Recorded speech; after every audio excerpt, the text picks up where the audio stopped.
about the enemy.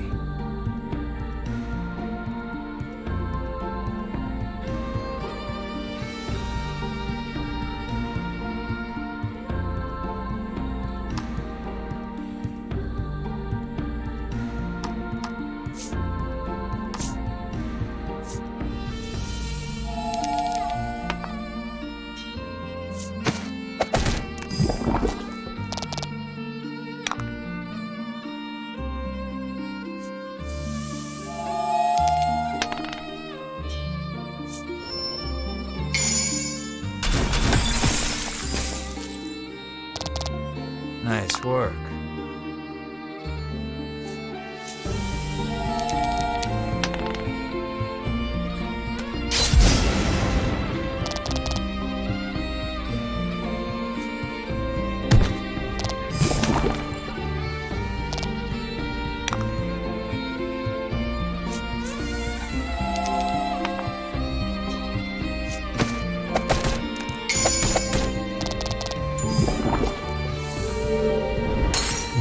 That was lucky.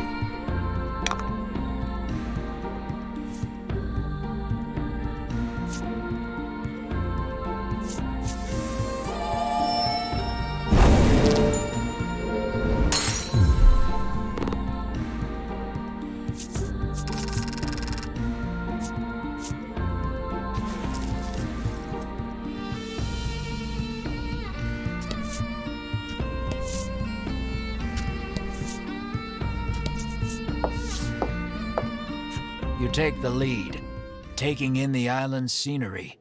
It all looks unsettlingly familiar to you.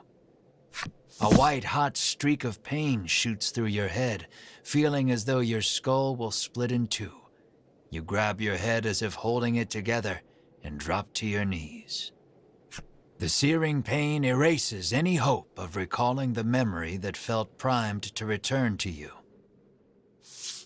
Beads of sweat are pouring off you now as you struggle to keep your head in one piece. Drink this, Bruno insists, offering you a bottle of headache curative. You greedily drink it down, desperate for relief. The pain begins to ebb, and you hurriedly resolve to press on.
Fortune favors the bold.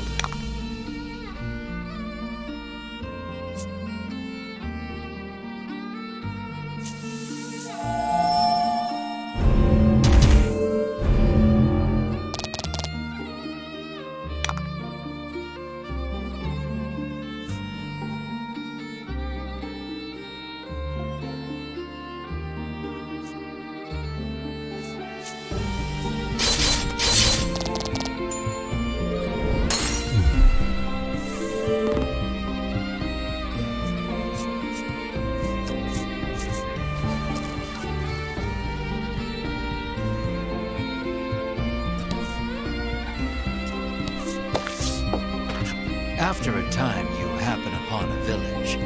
This place, you mutter unconsciously. Perhaps he is as anxious as you are about this place.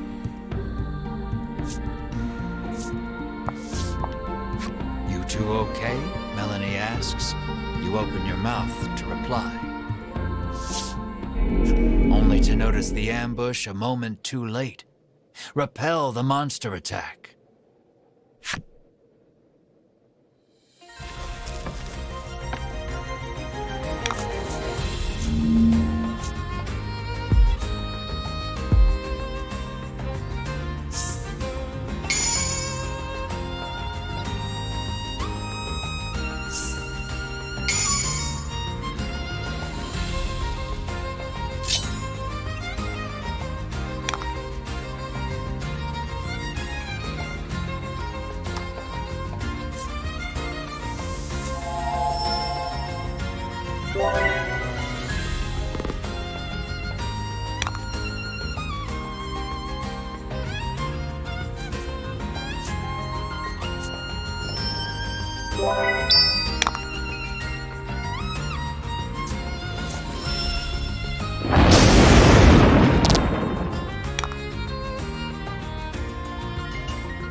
That was lucky.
You are accosted by a man the instant you set foot in the village. "Medicine, please," he begs. His eyes are glazed over, and his general demeanor unsettling. Should he really have medicine?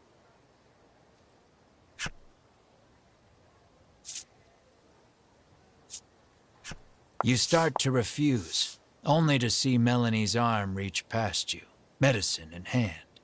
"Here you go," she says sweetly. The man runs off to who knows where, making noises that can only be described as inhuman. You and the party resolve to continue exploring the village. Despite something is askew in this village, it would be best to proceed with caution until you can determine what is happening.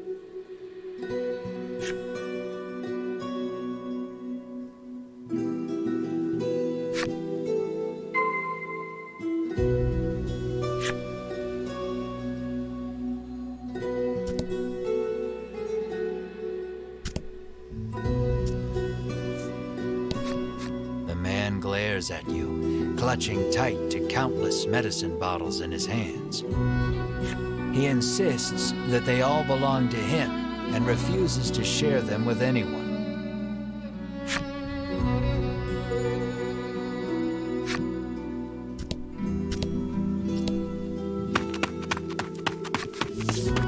Another villager approaches you. Though his speech is slurred, the demand remains the same: medicine. This villager is also behaving strangely. Will you acquiesce to his request? You remove the medicine from your pack, recall for a moment how much it cost, and begin sliding it back into place.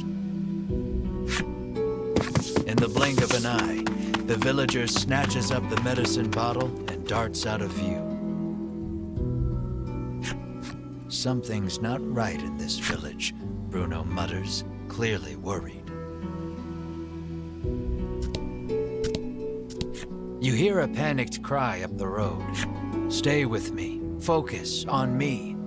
That can't be good.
The old man sighed, not wanting to be the only one left behind. He lifts the bottle in his hand to his lips and gulps it down.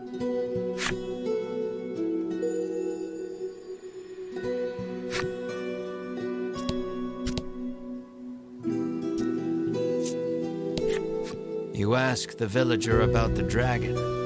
The headman can help you if you're in some trouble, she retorts, doubling over to empty the contents of her stomach onto the street. Dozens of empty medicine bottles litter the ground in front of this woman.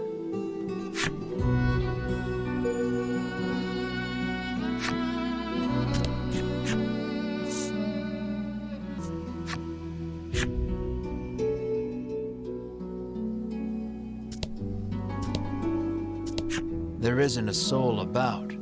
The house is surely abandoned.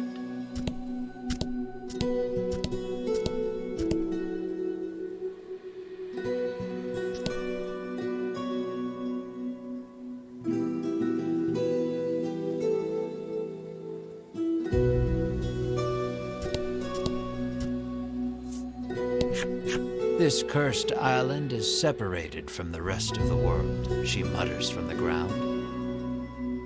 I heard that outsiders call this place Mount Medica, she remarks, then throws the empty bottle in her hand to the roadside.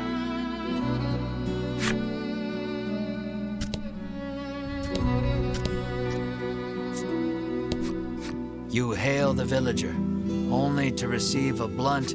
The villager turns to face the wall once more and smacks his head against it repeatedly. His forehead is soon covered in blood.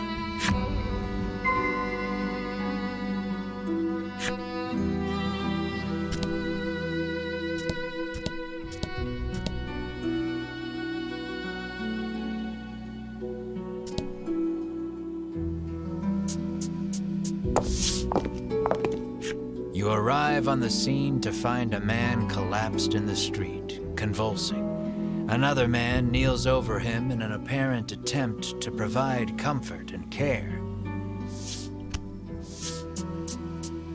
The nobleman wears impressive white armor befitting a knight.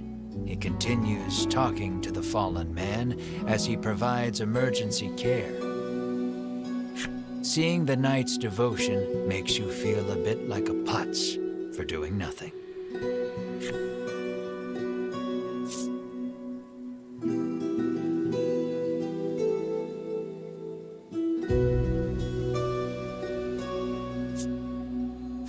You ask Bruno to provide some of his custom. He furrows his brow and solemnly shakes his head. The villager is now clawing at his own face with his fingernails, crying out for medicine. Blood, as black as tar, begins oozing out of his eyes, ears, and mouth. It proceeds to leak from every orifice imaginable. The convulsions subside. Within moments, the villager lies still. A horrific thought makes itself known. This is the first time you have witnessed the death of a fellow man. Even in a world where medicines and elixirs can cure most any ailment, none are safe from death's icy grip. And as well you know, that which is dead can never return. Your mind goes blank. You drop to your knees in shock. Melanie clamps her hand to her mouth, stifling a scream. Riddis shakes uncontrollably. The knight hangs his head. Bruno nervously asks, "What are you doing here?" The knight's name is Sherwin. He identifies himself. His travels brought him to this village where he has been caring for the ailing residents. His face contorts in disgust. If not for these foul drugs, they would be healed. He spits and takes his leave. Bruno gazes upon the villager's corpse with a look of apparent realization.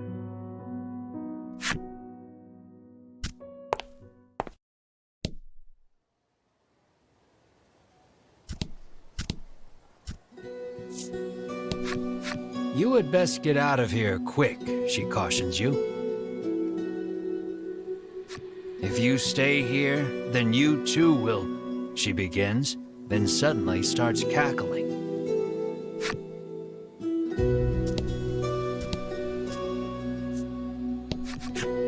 A man approaches you as you wander through the village.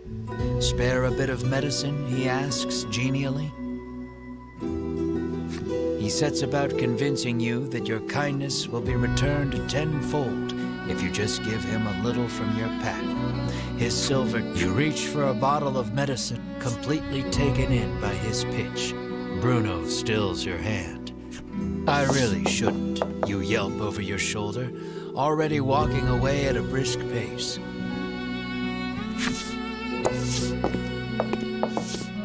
You continue wandering the village streets, only to be accosted by the man once more. It seems he will follow you to the ends of the earth.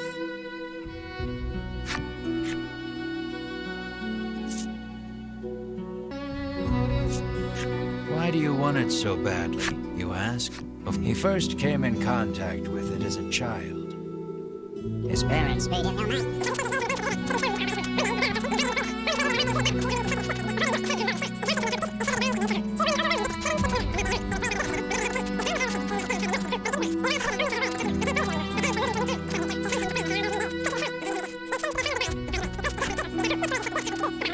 and never since forgot its wonderful taste.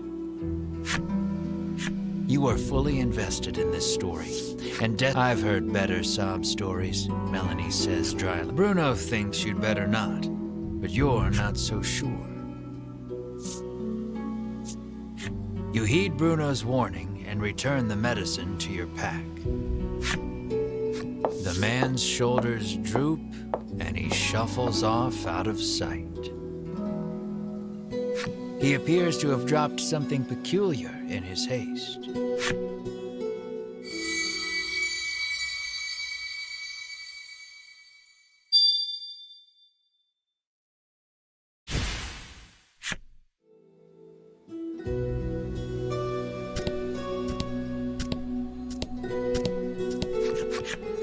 You knock lightly on the door. An elderly man opens it, beaming at you. He announces himself as Selfor and beckons you and ask me anything you like, he offers. Selfor receives your party, for whatever reason, rather graciously. He could well be a font of knowledge. What will you ask him?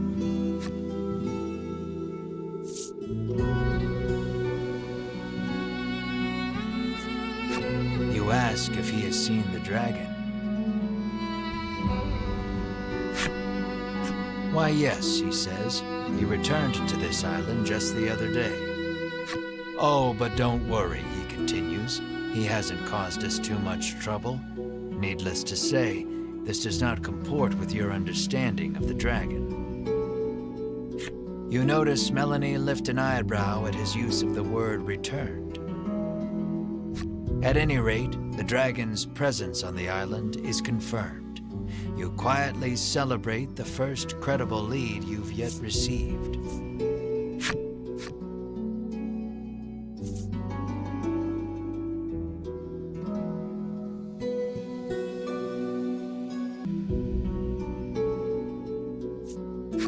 You ask if he is the one in charge of the village. It's true that the villagers call him their headman, but I feel compelled to correct the record and state that my official title is overseer.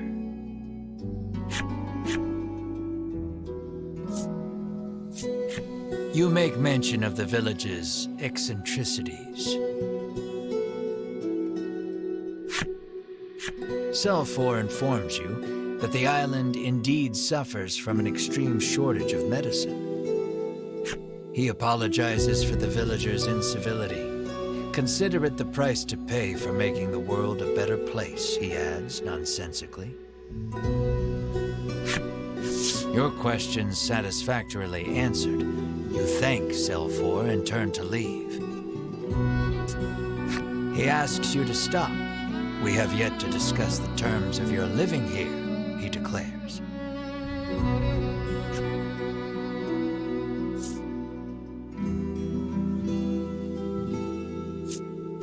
You explain that you are only here to pursue the dragon and have no intention to stay.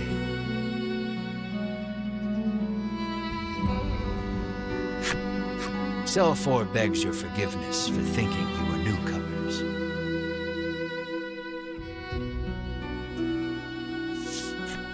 What does he mean by that? Melanie asks you, unable to grasp the old man. For reasons unknown, you feel the blood drain from your face. Your breathing grows ragged and you break out in a sweat. We're done here, you say defiantly as you storm out of the house. Mar runs after you, chirping frantically.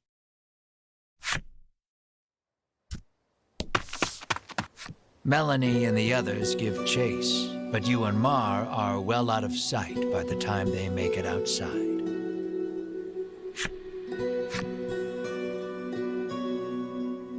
The two can't have gone far, though.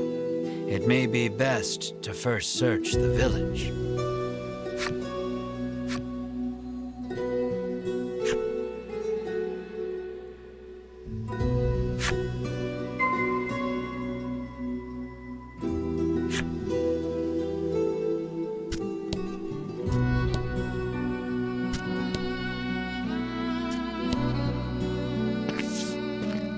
Melanie and company find you standing in front of a house. She can't quite make it out, but it sounds as though you're saying to Mar, "This place is..." Melanie calls out to you, prompting you to blurt out, "Sorry, just had a bad stomachache back there," in your characteristically glib manner.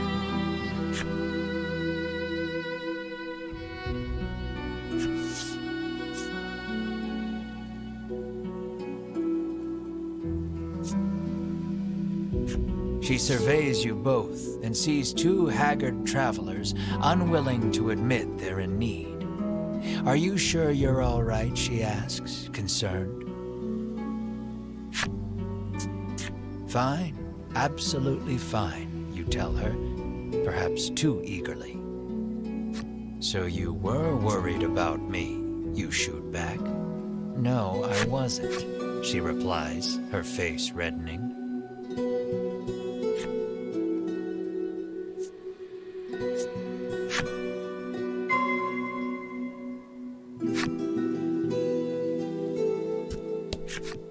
You spot a familiar-looking mage on the village streets. Winifred takes no notice of you and ducks into the apothecary. "So, the Ivory Order buys their medicine just like everybody else," you muse to yourself as you prick up your ears and listen carefully. Winifred and the apothecary speak in hushed tones. You'd guess it's an order for special medicine, but you can't make it out. Alas, she's just buying the usual stuff. Nothing remotely interesting about that. Though her presence suggests that other members of the order might also be in town. With no desire to run into them, you make yourself scarce before she catches sight of you.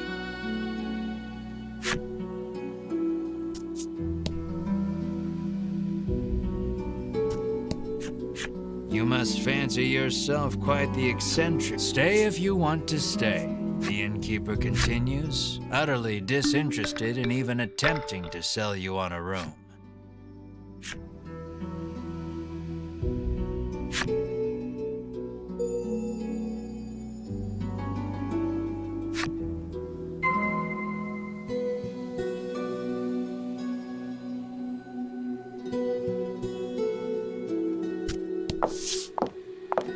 You spy the very people you were hoping to avoid, gathered near the village gate. "The last thing we need is a confrontation," you mutter, spying them from the shadows. "Why are we always hiding?" Melanie hisses under her breath.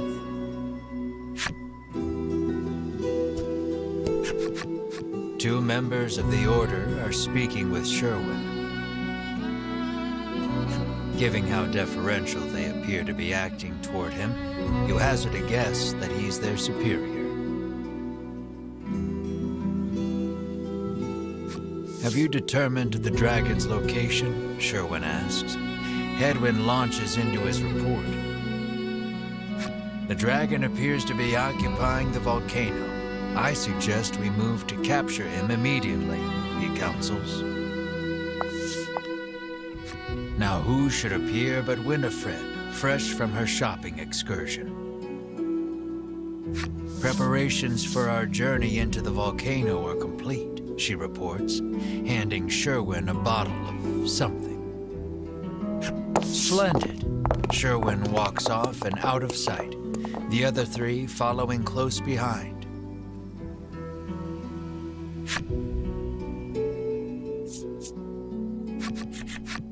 Lucky for you, your hastily improvised hiding spot afforded you valuable information on the dragon. Yet their conversation raised as many questions as it answered. You know that the dragon is lurking in the volcano, but you haven't a clue how to get from here to there. Isn't it that mountain with all the smoke pouring out of it? Riddis asks, pointing westward. Why, yes, that sure does look rather like a volcano.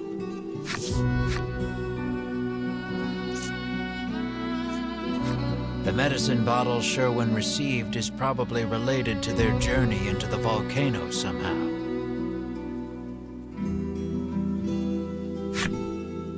Bruno recalls seeing a bottle much like it once before.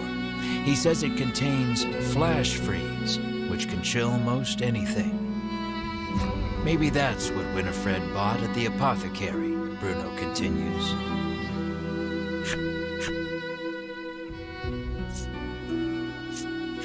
There was talk of capturing the dragon. Melanie picked up on the incongruity as well. The Queen ordered the dragon killed, she reminds you. You narrow your eyes. You three have no right being this helpful, you think? Mar pinches your cheeks without warning. You yelp in pain, which at the very least, returning to the matter at hand, it's clear what must be done. You'll have to get your hands on some flash freeze if you hope to enter the volcano.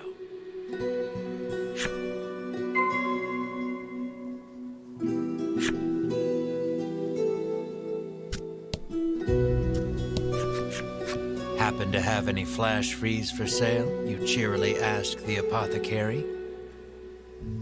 She flashes a wry smile. How do you steady the roiling magma's flow? She asks cryptically. The meaning behind the question is utterly lost on you. She needs a password, Melanie mutters over your shoulder. The answer, then, would be the password. So, how do you steady the roiling magma's flow?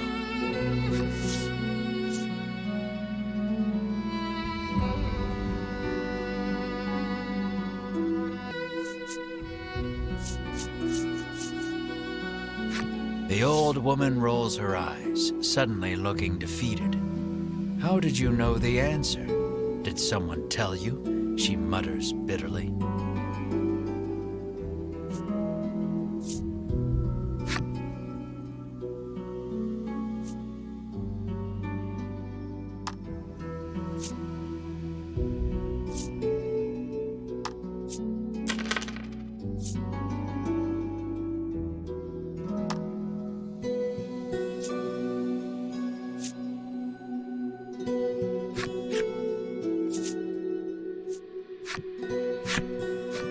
Managed to crack the code, and a bottle of flash freeze is yours. At last, you are ready to enter the volcano. You've got a long road ahead of you.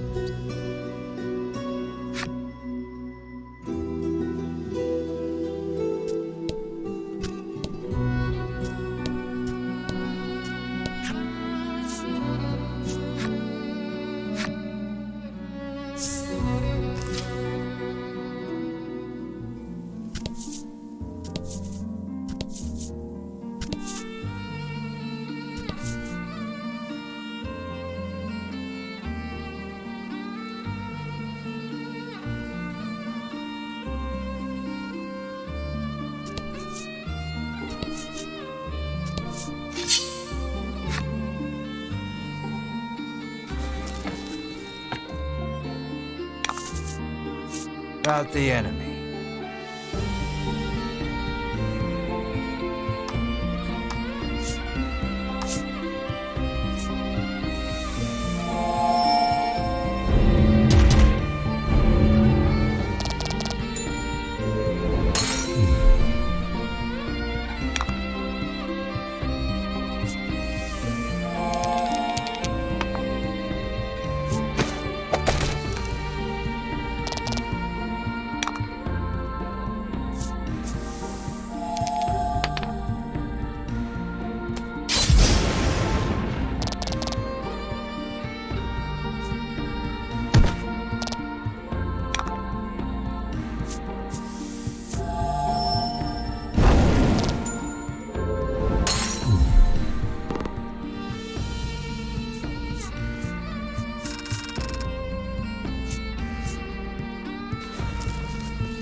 About the enemy.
Fight.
discover a fine fishing spot.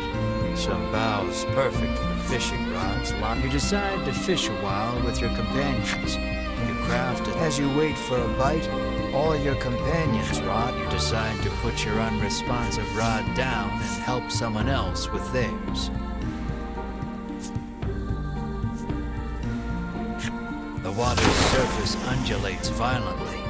You get a feeling this is going to... The fish arcs in the air and falls straight down into Mars' waiting mouth.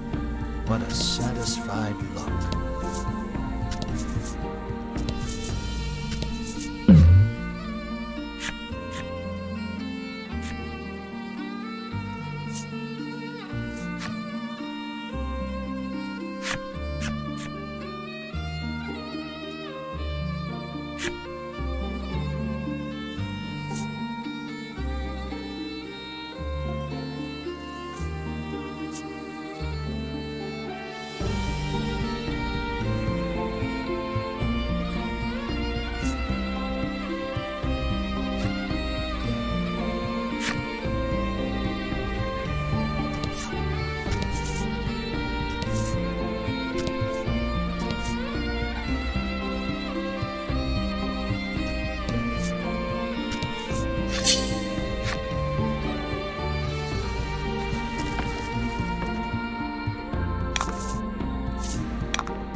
The heat of the volcano engulfs you the moment you set foot inside. Of course, the dragon is hiding out here. Guess it's as good a place as any to corner him, you reason with yourself, trying to keep your spirits up.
Crossing this river of lava won't be easy.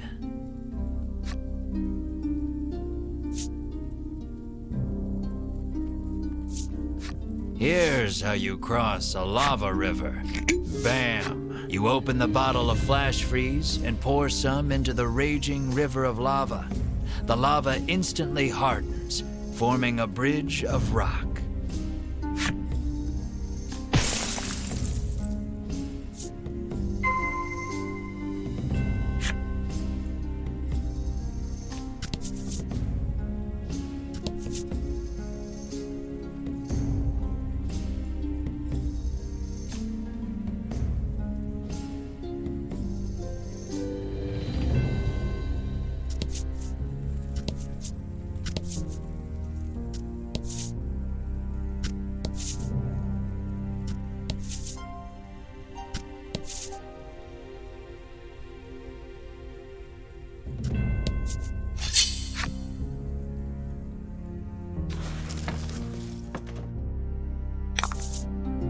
Don't hold back.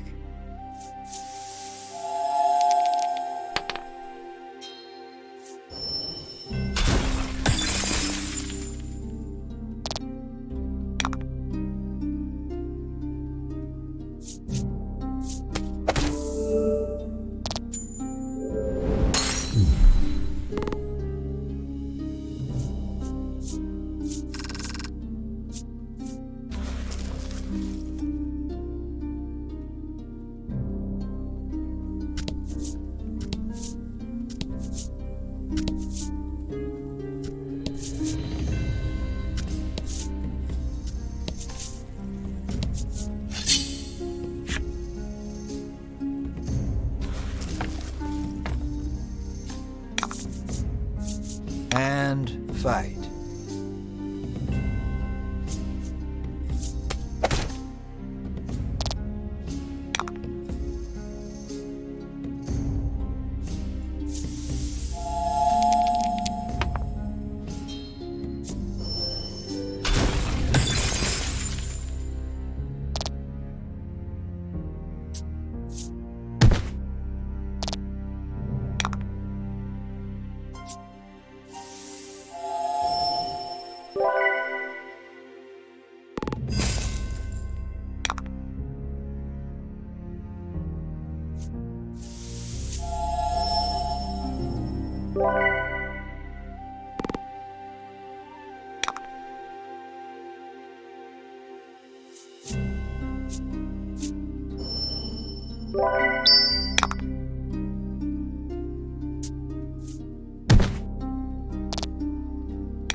jet of lava erupts from the ground before you. You escape injury by the skin of your teeth, but the path ahead is now blocked.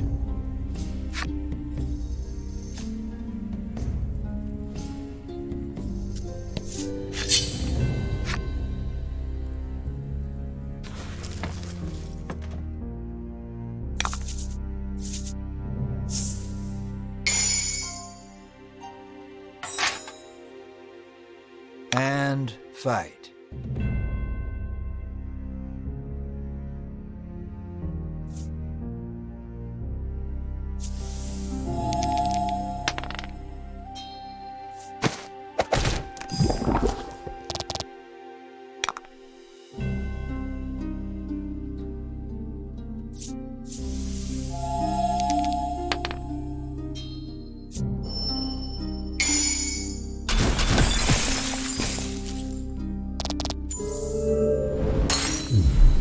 Nice work.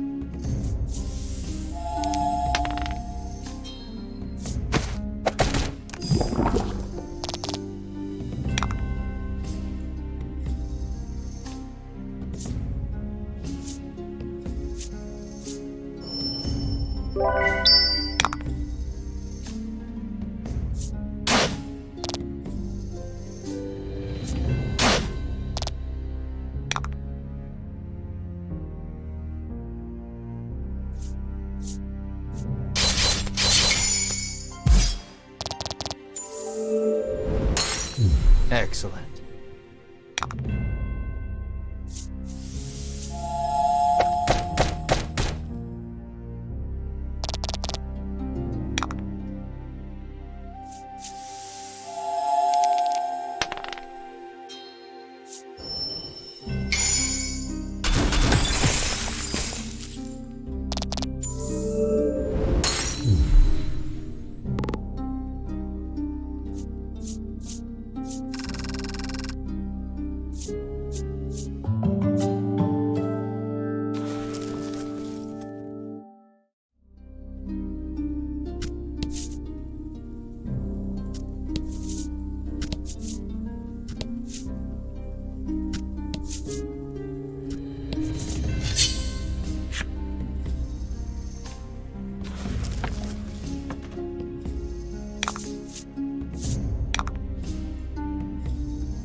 Rout the enemy.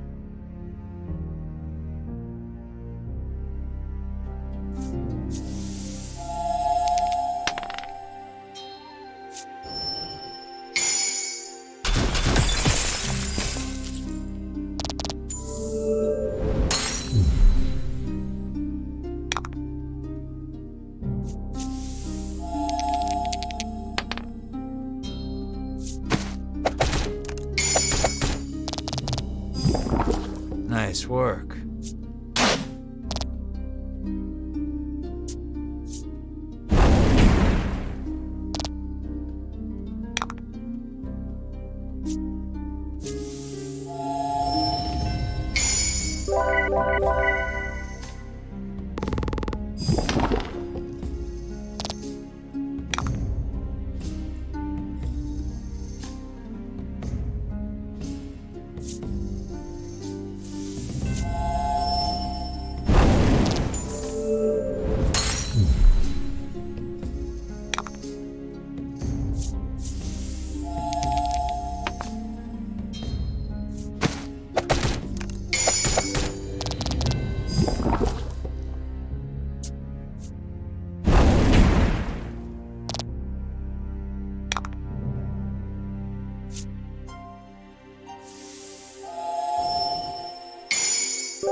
Nice work.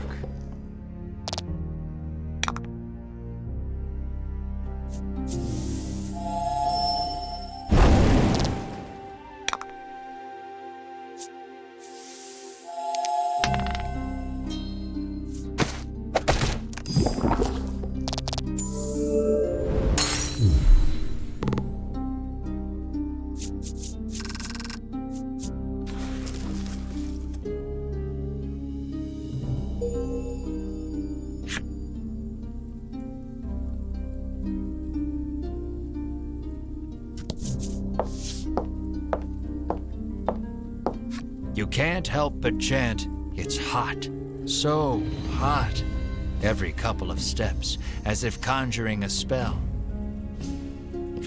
You're just wasting energy, Melanie chides. Perhaps you could stand to learn a thing or two from her rational approach. Bruno seizes on the moment.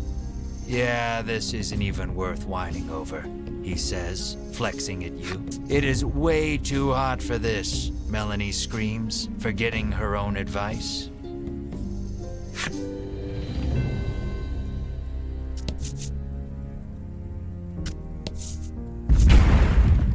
A wave of lava rushes past you, leaving a pile of boulders in its wake. You take a fortunate but ungainly fall backwards, but sadly you must find another route now.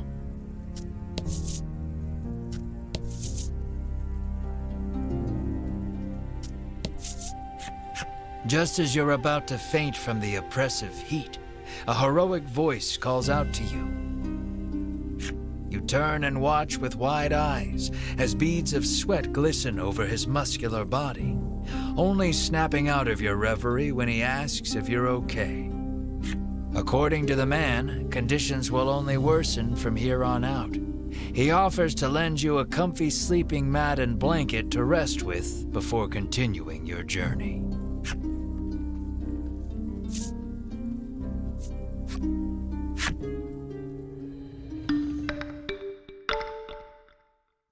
Your party is fully recovered, but now your body. You thank the man before heading on your way.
Nice work.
The rocks give way to a rush of lava. You just barely manage not to fall in. Time to find an alternate route.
You've spent so long in here, even I'm starting to sweat.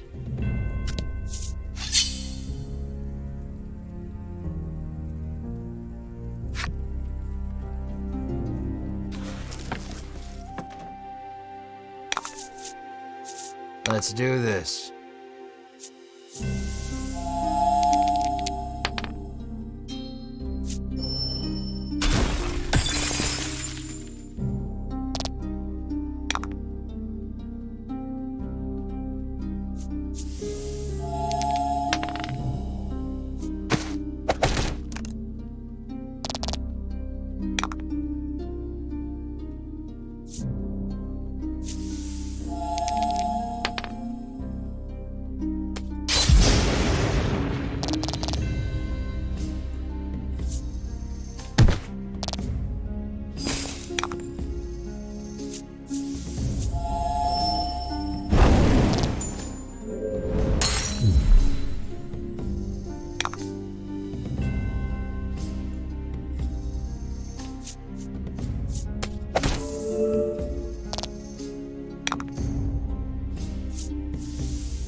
and fight.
A clump of familiar white outfits comes into view. You've caught up with the Ivory Order at last. We shall be the ones to fell the dragon, you proclaim loudly to no one. At your persistence, Winifred requests, please do not interfere with the dragon's capture, clearly annoyed. As you all suspected, they have no intention of following the Queen's orders to slay the dragon. What will you do with him once he is yours? Melanie asks forcefully.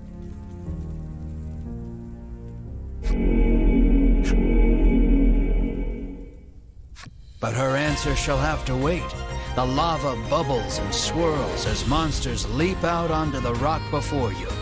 It would seem the only way out is through.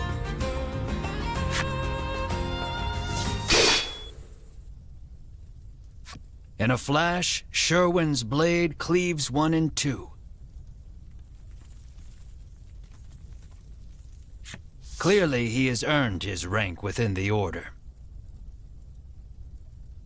Keep moving, he bellows, leading his companions deeper into the volcano.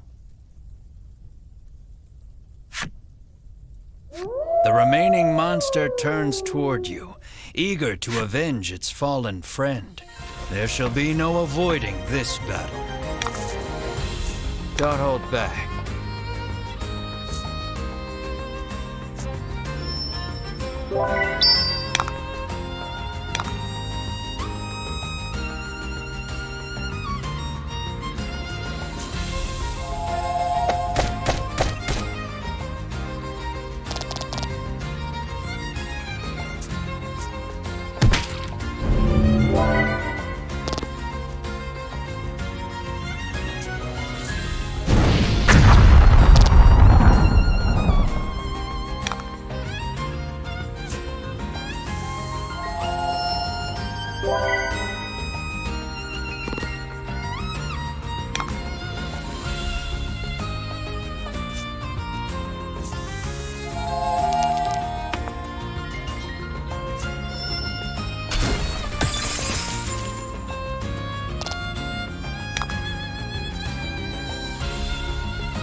You escape with your lives, but the Ivory Order has put some distance between you.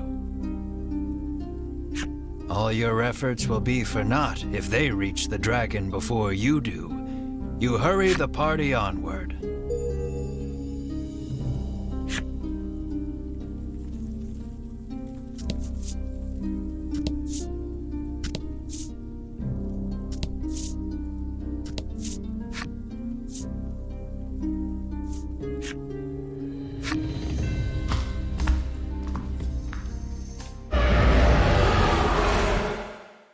A deafening roar greets you as you set foot on the summit. The dragon must be close.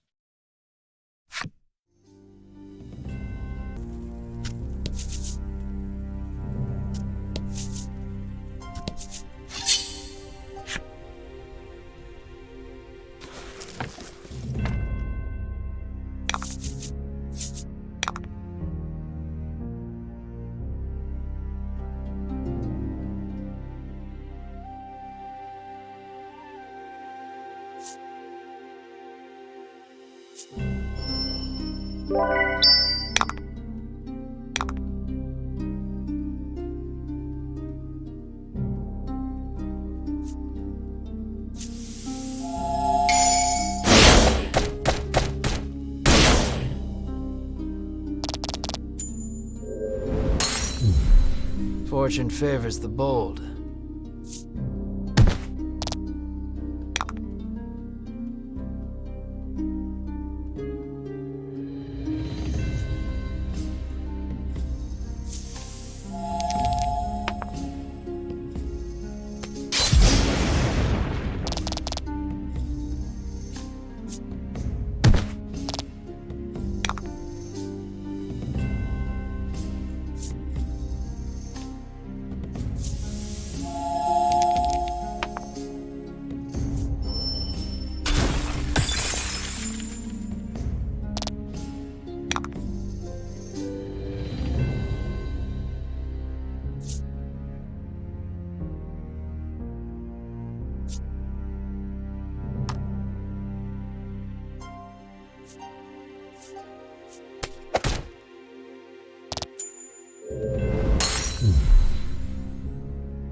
You reach the caldera only to find the dragon and the Ivory Order members locked in battle.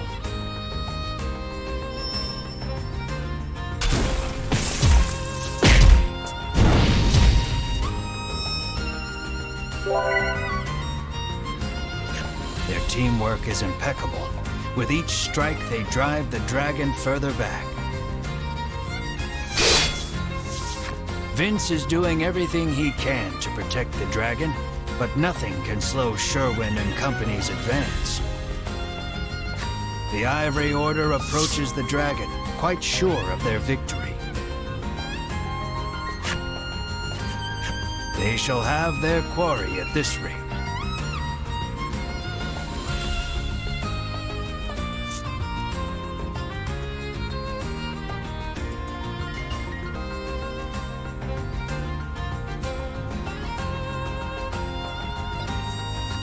You cannot stand idly by. you thrust yourself into the midst of battle.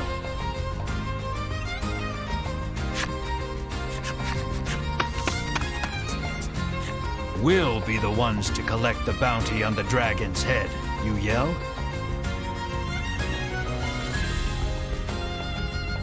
What vulgar ambition, Hedwyn says with a sneer. Hedwyn and Winifred each keep one eye on you as they begin incanting a spell to hold the dragon in place. Without warning, the dragon slams his tail against the ground. Cracks in the earth form beneath his feet.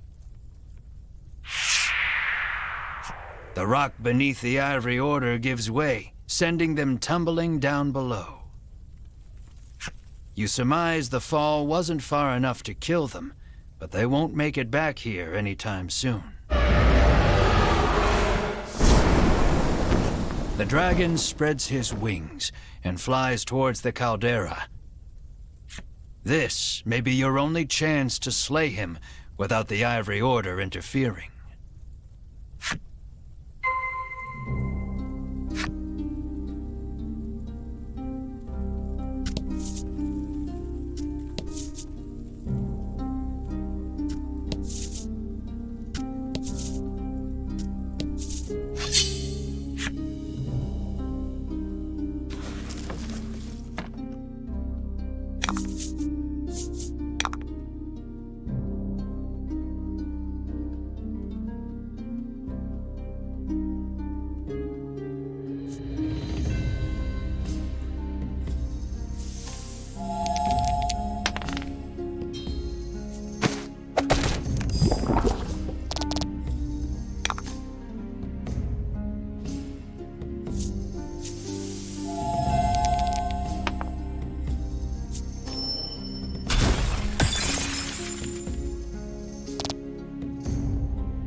Congrats.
Oh?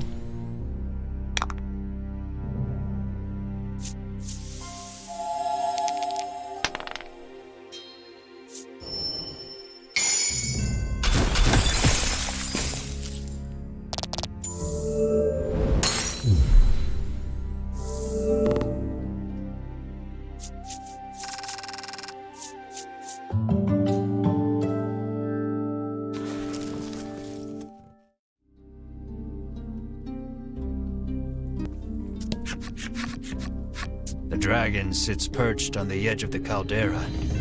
You eye him warily, shouting, "There's nowhere left to run." He lets loose an intimidating roar, but you and your party stand tall, unbowed. Victory is within reach. You have never felt more ready to slay a creature in your life. You draw your sword and charge, blade raised and ready to strike. In an instant, his bodyguard appears before you. You can see the bloodlust inside him as he stares you all down. He looks upon you and sees only greed. "Fools," he shouts. "You shall not be stopped. You have your reasons for wanting the dragon dead, and they are enough. They are everything. This conflict is inevitable. You heave your sword toward the enemy, come what may."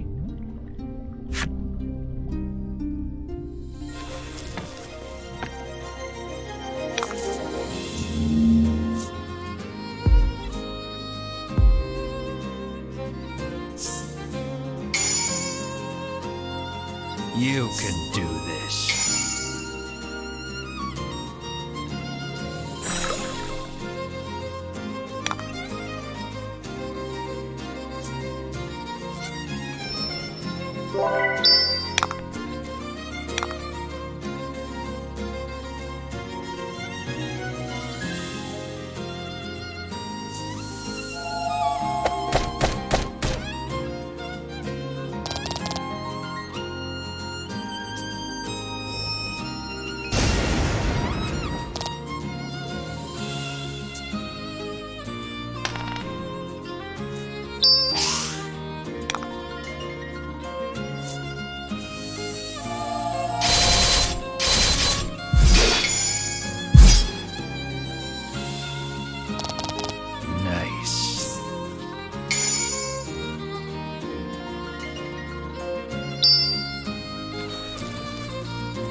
Vince falls, his face covered in blood.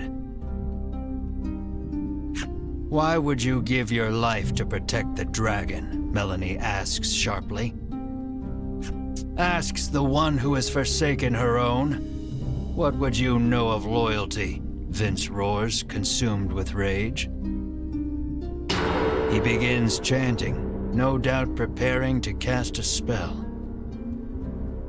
No, that spell is forbidden, Melanie shrieks. It's too late. A stupendously powerful magic swirls out of the ether, enveloping them both. Vince turns to face you once more, his aura unlike anything you've felt before. You tighten your grip on your sword. There's no turning back now.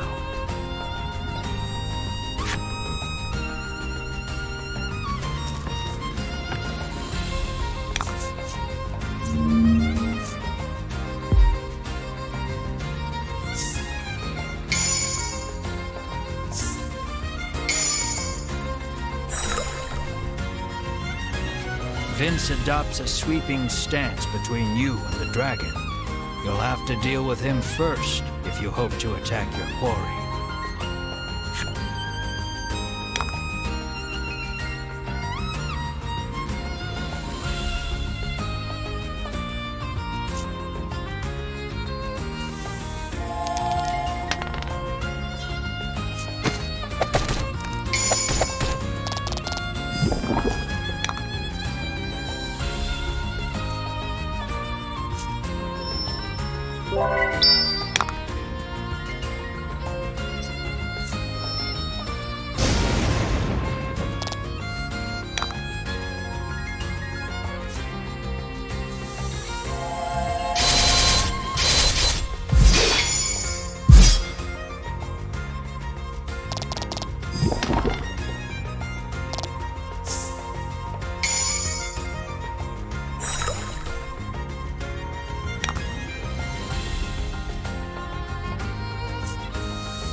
The battle has been won.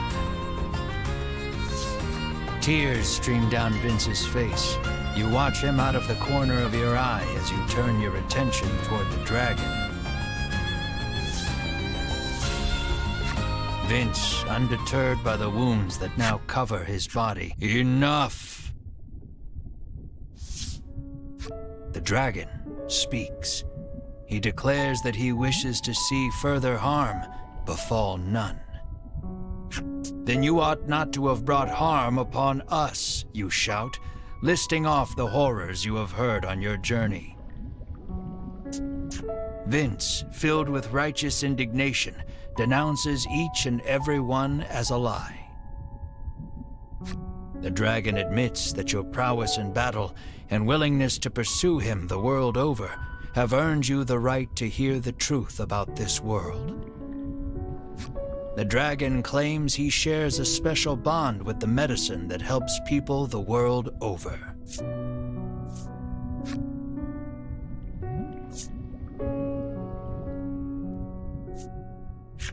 Everyone in the world drinks this medicine as though it were water. Taking this medicine heals all wounds and cures all ills.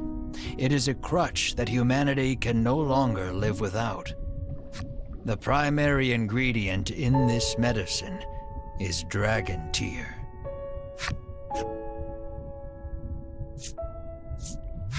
All those who succeeded in capturing the dragon in the past forced him to live a nightmarish existence on this island. They would stab him with several hundred spears. They would slice his scales off with their swords. Every day a fresh horror would visit him in the heart of the island, and every day he would cry out in pain. They then gathered up the dragon tear he shed and used it to produce their medicine. You cast your mind back over your travels, over all the people who sought the medicine and were saved by it. The mere thought that so much good was born of the dragon's torture makes your mind reel. You feel no one moves, or so much as makes a sound. His words weigh on each and every one of you. The dragon claims he has grown weary of suffering for the benefit of humankind. And so, he intones, I beseech you, strike me down. You hear only hurt and fatigue in his voice. Comply, and you will fulfill the order that was given you. The riches you have coveted for so long shall be yours. But know that if you do, the medicine upon which people have come to rely shall cease to exist, threatening the very foundation upon which humanity was built.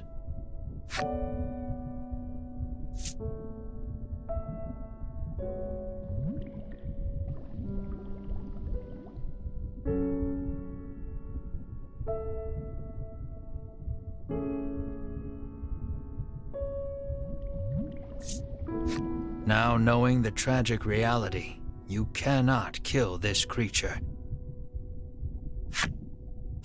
Your heart filled with anguish, you lower your weapon. Out of nowhere, a burst of magic crashes over the entire party, rendering you unable to move. The Ivory Order have found their way back to the caldera and stand before the dragon once more. Sherwin stares the dragon down, fire in his eyes. At last, the world is safe, he says. Seize him at once, Edwin urges. With a nod, Sherwin approaches the dragon.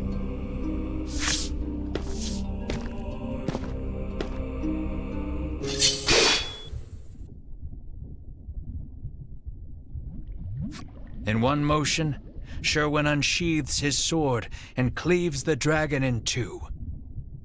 The dragon's lifeless corpse lurches backward before dropping over the edge into the caldera. What have you done? The others ask quietly, unable to comprehend Sherwin's actions. The earth shakes. The dragon's body seems to have energized the lava enough to spur an eruption. All that remains is to destroy that place, he hisses, and storms off with purpose. The remaining members of the Ivory Order are still in shock, but Hedwyn orders them out, and they flee out of sight. The volcano is about to erupt, and will surely take you with it. Melanie suggests the party take Vince as well, but he insists he remain here. He speaks his final request, his voice already fading.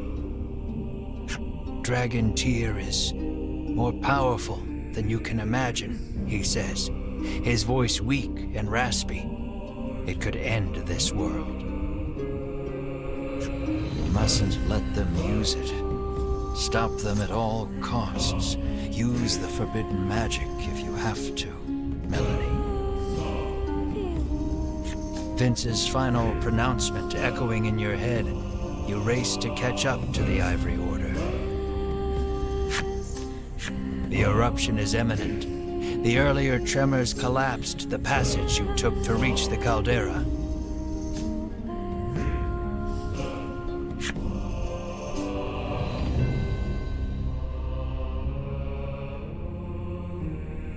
Follow the other passage out and escape before it's too late.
I was lucky.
Did great.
Take your time. There's no need to rush yet.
Good work.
Excellent.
did great.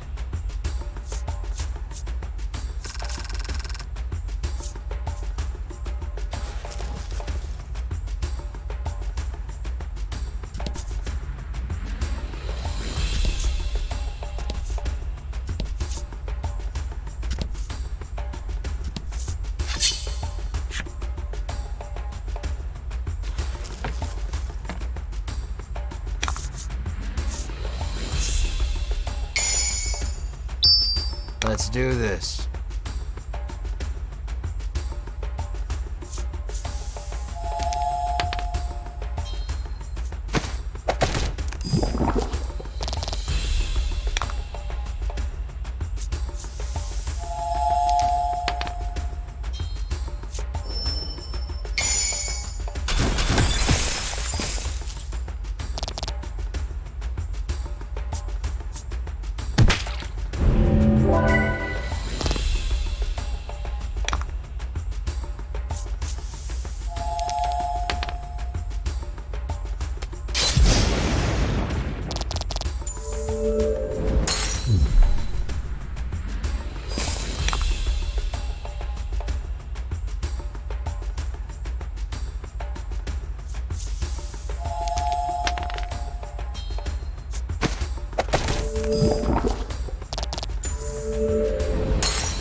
You might want to pick up the pace about now.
You're nearly out.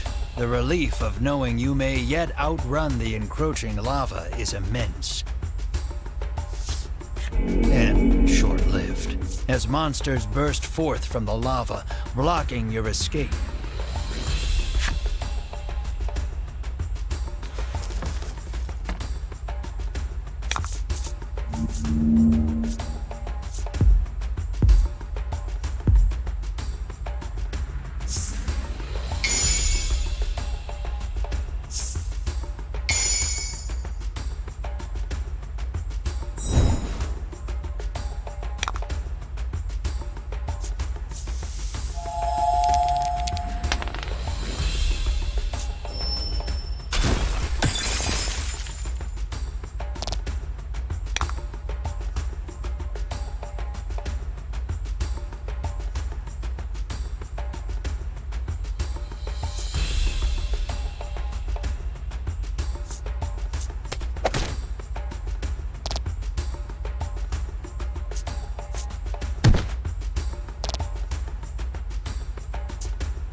That was lucky.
You race out of the volcano, the monsters scarcely having hit the ground behind you.